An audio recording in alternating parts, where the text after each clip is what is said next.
Shubhangi Singh, bulletin की शुरुआत करते हैं रायपुर से मिल रही खबर के साथ, जहां आज मुंबई से वैक्सीन की दूसरी खेप रायपुर पहुंचेगी। आपको बता दें, कोविशील्ड वैक्सीन के 22 कार्टून रायपुर आएंगे। इंडिगो की फ्लाइट से दोपहर में ये वैक्सीन की खेप पहुंचेगी। वहीं आपको बता दें, पहली खेप में 27 कार्टून वैक्सीन के आए थे और आज मुंबई से 22 कार्टून वैक्सीन के रायपुर पहुंचेंगे। तो कोविशील्ड वैक्सीन की दूसरी खेप रायपुर पहुंचेगी। इंडिगो की फ्लाइट से दोपहर में वैक्सीन की ये खेप पहुंचेगी। पहली खेप में 27 कार्टून आए थे और इस बार 22 कार्टून वैक्सीन के आएंगे। वहीं खबर रायपुर से ही है, जहां बीजेपी पार्षद और पार्षद प्रत्याशियों की बैठक होगी। आपको बता दें, 22 जनवरी के आंदोलन को सफल बनाने के लिए बैठक होगी। रायपुर में आंदोलन का नेतृत्व प्रदेश प्रभारी और रमन सिंह करेंगे। वहीं 22 जनवरी को प्रदेश व्यापी गिरफ्तारी और धरना प्रदर्शन का आयोजन होगा। कल 3 बजे महिला मोर्चा और 4 बजे युवा मोर्चा की बैठकें भी हों।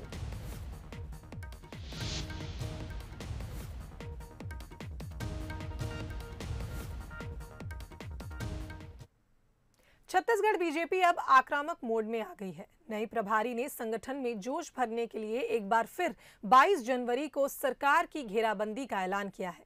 मुद्दा वही पुराना किसान, धान और लॉ एंड ऑर्डर का है, लेकिन इसको लेकर कांग्रेस किस तरह से विपक्ष पर मनोवैज्ञानिक दबाव बना रही है, देखिए ये खास रिपोर्ट। छत्तीसगढ़ बीजेपी की नई प्रभारी के आने के बाद से राज्य बीजेपी में सक्रियता बढ़ गई है, या यूं कह लें कि बीजेपी अब आक्रामक मोड में दिखने लगी है। बीजेपी 22 जनवरी को प्रदेश भर में बड़ा आंदोलन करने जा रही है। प्रभारी डी पुरंदेश्वरी भी इस आंदोलन में शामिल होंगे, लेकिन मुख्यमंत्री भूपेश बघेल ने इसको लेकर राज्य बीजेपी पर तंज कसा है। उन्होंने कहा कि प्रदेश के नेताओं को नई प्रभारी डी पुरंदेश्वरी हंटर मारती हैं तो वह काम करते हैं, वरना उनके पास कोई काम ही नहीं बचा है। मैं गौठान भी जा रहा हूँ और धान संग्रहण केंद्र भी जा रहा हूँ, धान खरीदी केंद्र भी जा रहा हूँ और किसानों से बात भी कर रहा हूँ। वहाँ किसी प्रकार की कोई शिकायत नहीं है। तो भारतीय जनता पार्टी कोई काम ही नहीं है। अब पुरंदेश्वरी देवी जी आ रही हैं, बार बार उनको हंटर चला रही हैं, तो मजबूरी में करें क्या। मुख्यमंत्री के इस बयान पर पलटवार करते हुए बीजेपी ने कहा कि वो लोकतांत्रिक पार्टी है और 2 साल विपक्ष में रहने के बाद अब सरकार को सड़क पर उतरकर घेरने की तैयारी में है। डी पुरंदेश्वरी की सक्रियता से सरकार की पेशानी पर बल पड़ने लगा है, इसलिए वह घबरा रही है। भाजपा को क्या करना है और क्या नहीं करना, उसकी सलाह की आवश्यकता नहीं है। भारतीय जनता पार्टी का अपना संगठन है और भारतीय जनता पार्टी उसमें निर्णय लेकर अपना काम करती है। निश्चित रूप से बहुत दिनों के बाद भारतीय जनता पार्टी को एक सक्रिय प्रभारी मिले हैं और उनकी सक्रियता जो है वो कांग्रेस की पेशानियों में भी बल डाल देगी। बीजेपी 22 जनवरी को बड़ा आंदोलन करने जा रही है। उससे पहले वे 13 जनवरी को भी प्रदेश भर में आंदोलन कर चुकी है। राज्य बीजेपी में नया करंट दौड़ने की बड़ी वजह नई प्रभारी डी पुरंदेश्वरी के आने का परिणाम ही माना जा रहा है। इसलिए कांग्रेस के निशाने पर प्रदेश बीजेपी के साथ साथ अब उनकी नई प्रभारी भी हैं और माना जा रहा है ये तल्खी आने वाले दिनों में और बढ़ेगी। अभिषेक शुक्ल, बंसल न्यूज, रायपुर। वहीं खबर रायपुर से, जहां सीएम भूपेश बघेल बस्तर में झंडा फहराएंगे। आपको बता दें, जिला मुख्यालय में मंत्री और संसदीय सचिव झंडा वंदन करेंगे। गणतंत्र दिवस पर यह झंडा वंदन होगा। बलौदा बाजार में टीएस सिंहदेव तो दुर्ग में रविंद्र चौबे झंडा वंदन करेंगे। बिलासपुर में उमेश पटेल, महासमुंद में ताम्रध्वज साहू झंडा वंदन करेंगे। 26 जनवरी के मौके पर यह झंडा वंदन होगा। तो सीएम भूपेश बघेल बस्तर में झंडा फहराएंगे। वहीं जिला मुख्यालय में मंत्री और संसदीय सचिव झंडा वंदन करेंगे। गणतंत्र दिवस पर बलौदा बाजार में स्वास्थ्य मंत्री टीएस सिंहदेव तो दुर्ग में रविंद्र चौबे झंडा वंदन करेंगे।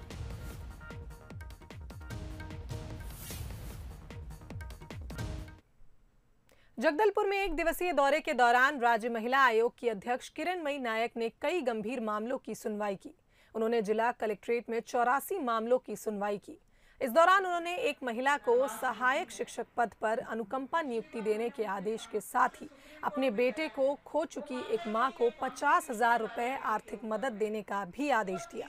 इसके साथ ही लंबे समय से नौकरी की मांग कर रहे एनएमडीसी स्टील प्लांट के भू प्रभावित बेटियों के पक्ष में फैसला सुनाया गया। जांच के लिए 6 सदस्यीय टीम का गठन भी किया गया जो मामले की जांच करेंगे। पिछली बार का जो आयोग का निर्देश था उसमें एक महिला को सहायक शिक्षक की अनुकंपा नियुक्ति मिल गई है। एक महिला ने कल ही आवेदन दिया था जिसमें अधिकारी को बुलाया था। उसका बेटा मर चुका है, उसे 50,000 की एक्स ग्रेशिया राशि दी गई है। एनएमडीसी के पक्षकारों को सुना गया। बेटियों के मामले में संवैधानिक अनुच्छेद 14 और 15 का वायलेशन कहीं ना कहीं इस पूरे प्रकरण में हुआ है। कलेक्टर महोदय ने भी बड़ी संवेदनशीलता से अपनी बातों को रखा और स्वीकार किया। उन्होंने 1 माह का समय लिया है। इस 1 माह के समय में इस पूरे मामले में सर्वे कराए जाने की बात उन्होंने कही। इधर जांजगीर चांपा में केएसके महानदी पावर प्लांट में हड़ताल खत्म कराने के लिए सुलह बैठक बुलाई गई। जिला प्रशासन ने प्रबंधन और मजदूर यूनियन के बीच सुलह बैठक कराई। कलेक्ट्रेट सभा कक्ष में हुई बैठक में बातचीत के बाद आज से प्लांट चालू करने पर सहमति बनी। दरअसल मजदूरों के विवाद के कारण बताते हुए प्लांट प्रबंधन ने 10 जनवरी से प्लांट में लॉकआउट कर दिया था, जिसके बाद से मजदूरों ने प्रबंधन के खिलाफ मोर्चा खोल दिया था और प्रदर्शन कर रहे थे। जिला प्रशासन ने सुलह करवा दी है। कलेक्टर जी की अध्यक्षता में आज यहाँ पे बैठक थी, तो प्रमुख रूप से हम लोग इंक्रीमेंट के विषय में मांग किए, लेकिन जो एक और यूनियन है वो लोग बोले कि हमें वेज रिविजन चाहिए, इंक्रीमेंट नहीं चाहिए करके। तो इन लोग बोले कि दोनों का अलग अलग मांग है, तो उसको भी अलग से देखेंगे क्योंकि बंद प्लांट में वेज उसको नहीं कर सकते करके, रिवीजन नहीं कर सकते। तो इंक्रीमेंट का जो विषय है उसके बारे में 15 दिन में हम लोग बैठेंगे और 15 दिन में इंक्रीमेंट के विषय में जल्दी ही निर्णय हो जाए। चर्चा हुई, वहाँ समस्याओं के संबंध में चर्चा हुई और उसमें से ये समझौता हुआ कि बिना शर्त के कारखाना चालू किया जाए और उसमें दोनों उभय पक्ष सहमत हुए और ये भी उसमें निर्णय लिया गया कि कारखाना चालू होने के बाद जल्द ही उनकी मांगों पर विचार किया जाए और जिसमें प्रबंधन विचार करने की सहमति भी प्रदान की। मध्य प्रदेश से छत्तीसगढ़ में धान को खपाने का सिलसिला लगातार जारी है। प्रशासन के दावों के बीच धान की तस्करी जोरों से चल रही है। मामला नवगठित जिला गौरेला पेंड्रा मरवाही का है, जहां पर 1 दिसंबर से समर्थन मूल्य पर धान की खरीदी की जा रही है, जिसको लेकर सिवनी से महज 5 किलोमीटर दूर अनूपपुर और उमरिया से गांव के रास्ते छत्तीसगढ़ में धान लाई जा रही है। धान की तस्करी की जानकारी जिले के कलेक्टर को भी है। इसके बावजूद किसी भी प्रकार की कार्रवाई नहीं की जा रही है।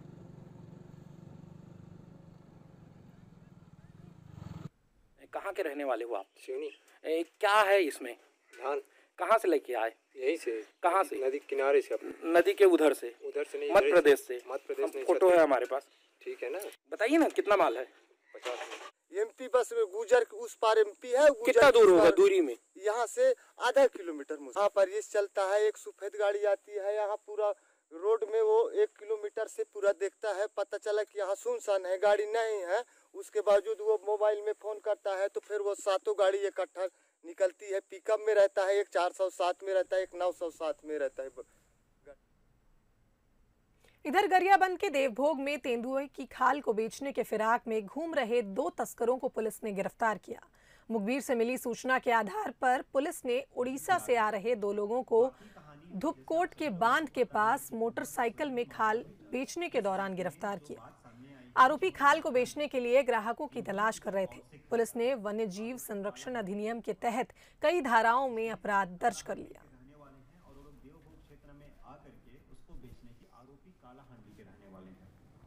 इसमें कालाहांडी के रहने वाले हैं और वो लोग देवभोग क्षेत्र में आकर के उसको बेचने की फिराक में थे।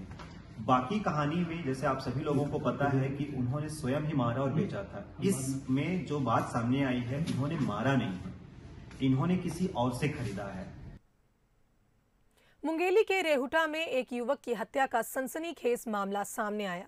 मामला कोतवाली थाना इलाके के रेहुटा गांव का है, जहां संजय कुर्रे और अजय जांगड़े शराब पी रहे थे। तभी संजय कुर्रे के कुछ परिचित आए और उससे पैसों के पुराने लेन देन को लेकर विवाद करने लगे। तभी झगड़ा बढ़ने पर धारदार हथियार से उन्होंने संजय की हत्या कर दी। इस दौरान बीच बचाव करने पर संजय का दोस्त अजय गंभीर रूप से घायल हो गया, जिसे इलाज के लिए बिलासपुर सिम्स में भर्ती कराया गया। फिलहाल पुलिस ने कुछ संदेहियों को हिरासत में लिया है। वहीं पुलिस के मुताबिक पूछताछ में कई खुलासों की संभावना है। कुदुकफा जाने वाली जो कच्ची रास्ता है, वहाँ पर एक व्यक्ति की मर्डर होने की सूचना हम लोग को रात में मिली थी। तत्काल वहाँ पर घटनास्थल पहुँचा गया। वहाँ एक संजय कुर्रे नाम का व्यक्ति था जो मृत हालत में पड़ा था, और उसका जो साथी था अजय, वो गंभीर रूप से घायल था, जिसे जिला हॉस्पिटल में एडमिट कराया गया। प्रारंभिक रूप से उससे पूछताछ भी की गई है और अभी वो वर्तमान में सिम्स में रिफ़र हो गए हैं। तो फिलहाल इसमें 302 का मुकदमा दर्ज करके आरोपियों की तलाश की जा रही है और जल्द ही इसकी खुलासा भी कर दी जाएगी। राजधानी रायपुर में बदमाशों के हौसले बुलंद हैं। आए दिन चाकूबाजी की वारदातें सामने आती रहती हैं। एक बार फिर ऐसा ही मामला सामने आया, जहां आरोपी युगल किशोर साहू ने आकाश राजपूत नाम के युवक को चाकू मारकर घायल कर दिया। घायल युवक को गंभीर हालत में अस्पताल में भर्ती किया गया, जहां उसका इलाज जारी है। वहीं वारदात को अंजाम देने के बाद आरोपी युगल किशोर मौके से फरार हो गया, जिसकी पुलिस तलाश कर रही है।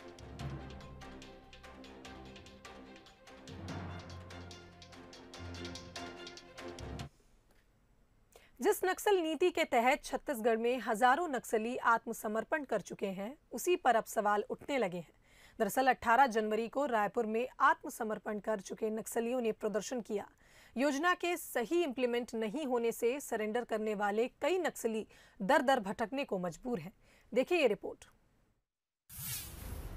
नक्सल समर्पण नीति पर सवाल, सरेंडर करने वालों की खतरे में जान। ना मुआवजा का पैकेज मिला, ना ही रहने का कोई आसरा। नाम राजवती, 2014 में आत्मसमर्पण, नक्सली कमांडर, 8 लाख की इनामी। 2015 में आत्मसमर्पण, नक्सली दलम सदस्य। नाम मनोहर दीवान, 2014 में आत्मसमर्पण, नक्सली लड़ाका। आंखों में बेबसी और चेहरे पर उदासी लिए ये आदिवासी 400 किलोमीटर दूर का सफर तय करके राजधानी रायपुर पहुंचे हैं। वजह है ना तो ये घर के रहे और ना घाट के, यानी इन्होंने नक्सल समर्पण नीति के तहत सरेंडर किया, लेकिन ना तो उन्हें सरकार अपना सकी और ना ही अब जंगल इन्हें अपनाने को तैयार है। मुआवजे का पैकेज भी इन्हें नहीं मिला। अब ये जंगल के बीच बने अपने गांव में भी नहीं जा सकते, क्योंकि नक्सली इनके खून के प्यासे हैं। राजवती, आप कहाँ से हैं, क्या करती थी पहले, उसको बताइए। ऊंचाकोट गांव का है। कहाँ से? ऊंचाकोट। समर्पण के पहले आप नक्सलियों के लिए क्या पोस्ट में थी, क्या काम? कमांडर जिम्मेदार दिया, वहाँ से कमांडर के रूप में वो कुछ काम दिया। अभी क्या चाहती हैं सरकार से? तो जरूर तो मिलना चाहिए ना, कुछ साल भी हुआ है, अभी तक तो नहीं मिला, तो मैं कहाँ पर ढूंढने जाएंगे। छत्तीसगढ़ में नक्सल पीड़ित पुनर्वास कार्य योजना 2004 और 2015 की नक्सल समर्पण नीति के तहत भटके हुए आदिवासियों को मुख्य धारा में लाने का काम किया जाता है। साल 2004 से अब तक करीब 4600 नक्सलियों ने आत्मसमर्पण किया है। योजना के तहत सरेंडर करने वाले नक्सलियों को नौकरी, घर के साथ गरीबी रेखा का कार्ड जैसी सुविधाएं दी जाती हैं। अलग अलग कैटेगरी बनाई गई हैं, जिसमें सुविधाओं को बांटा गया है, लेकिन जिस तरह से योजना की जमीनी हकीकत सामने आई है, वो सवाल खड़े कर रही है। पहले तो खेती किसानी करते रहे सर, तो अभी समर्पण हो गए, उसके द्वारा ना बाद में नक्सली मुखबी है ना गांव से भगा दिया है। अभी तक कुछ सरकारी तरफ से कुछ लाभ अभी तक नहीं है। अपना जीवन अपना रोजी रोटी करके खाते हैं और रहते हैं सर। उधर गृह मंत्री ताम्रध्वज साहू का कहना है कि ऐसे मामलों को सुलझाने के लिए जिला स्तर पर कलेक्टर की अध्यक्षता में कमेटियां बनाई गई हैं। एसपी और कलेक्टर ऐसे मसलों पर निर्णय लेने के लिए सक्षम होते हैं। नक्सल हिंसा से जो पीड़ित लोग हैं, उनका भी कहना है कि उनके परिवार के लोग शहीद हो गए या मारे गए, लेकिन उनको अब जो मदद मिलनी चाहिए वो नहीं मिल पा रही। इसके लिए कोई खास नीति है क्या सर? नहीं, सारी चीज स्थानीय स्तर पर जो नीति बनी हुई है, समर्पण जो करते हैं उसके लिए, गिरफ्तार जो होते हैं उसके लिए स्वयं सरेंडर होते हैं स्वयं हो करके, तो उसके लिए अलग रहता है। तो सभी चीज की नीति वहाँ बनी है और उसमें अब तक पूरा कितने साल से नक्सली मूवमेंट चल रहा है, लेकिन इस प्रकार की कोई बात आई नहीं है। जो अगर कहेंगे तो उसका परीक्षण करवा लें। छत्तीसगढ़ में नक्सलियों को हराने के लिए सरकार विकास, विश्वास और सुरक्षा के मूल मंत्र के साथ चल रही है। ऐसे में पुनर्वास को लेकर बनी सरकारी नीति का इस तरह इम्प्लीमेंट कहीं न कहीं नक्सलियों का दामन छोड़कर आने वाले आदिवासियों के विश्वास को ठेस पहुंचाता है। सरकार को इस पर गंभीरता से विचार करना चाहिए। मोहन तिवारी, बलसन न्यूज, रायपुर। वहीं खबर रायपुर से मिल रही है, जहां मुख्यमंत्री भूपेश बघेल का असम दौरा कार्यक्रम आज उसका दूसरा दिन है। 2 दिवसीय दौरे पर सीएम भूपेश बघेल असम गए हुए हैं, जहां बघेल विधानसभा चुनाव को लेकर रणनीति तैयार कर रहे हैं। आपको बता दें, सीएम आज कई कार्यक्रम में शामिल होंगे। वहीं 2 दिवसीय दौरे के बाद आज सीएम भूपेश बघेल रायपुर लौट सकते हैं। तो मुख्यमंत्री भूपेश बघेल असम दौरे पर थे। कल वो कामाख्या मंदिर गए, जहां उन्होंने देवी के दर्शन किए, और क्योंकि उन्हें असम विधानसभा चुनाव का सीनियर ऑब्जर्वर बनाया गया है, इसलिए विधानसभा चुनाव को लेकर वो रणनीति तैयार करेंगे और आज वो रायपुर लौट सकते हैं।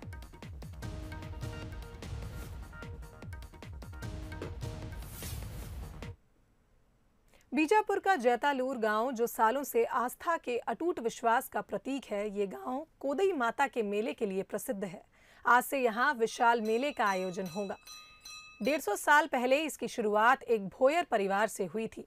मान्यता है कि भोयर परिवार जीवन यापन के लिए पैदल जा रहे थे, तभी रात में आराम के लिए एक पेड़ के नीचे अपना पड़ाव डाला था।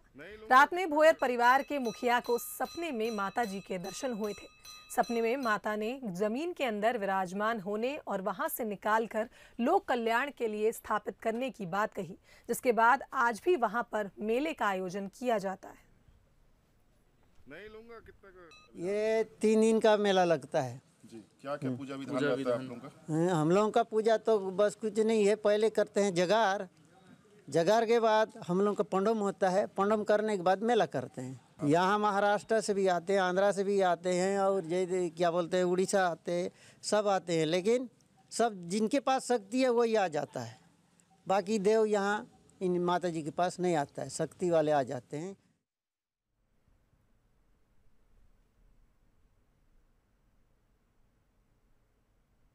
बालौद के बाद बस्तर में भी बर्ड फ्लू ने दस्तक दे दी है। 14 जनवरी को दंतेवाड़ा के बचेली में एक मरा हुआ कौवा मिला था, जिसकी रिपोर्ट भोपाल से पॉजिटिव पाई गई। लिहाजा एक टीम को दंतेवाड़ा रवाना किया गया है और पशुपालन विभाग ने अलर्ट भी जारी कर दिया है। जहां कौवा मरा हुआ मिला, उसके 1 किलोमीटर क्षेत्र को अब सील किया जाएगा। वहीं टीम दंतेवाड़ा के आसपास पोल्ट्री फार्म की भी जांच करेगी। इससे पहले कुपेर गांव स्थित एक पोल्ट्री फार्म में भी 5 मुर्गियों के शव मिले थे। उनके भी सैंपल जांच के लिए भेजे गए हैं। छत्तीसगढ़ के बालौद में 13 जनवरी को बर्ड फ्लू का पहला केस सामने आया था।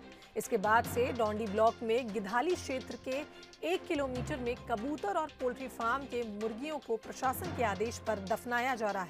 रविवार को भी 1000 और मुर्गियां और 32 कबूतरों को दफनाया गया। पिछले 3 दिनों से लगातार मुर्गियों को नष्ट करने का कार्य जारी है।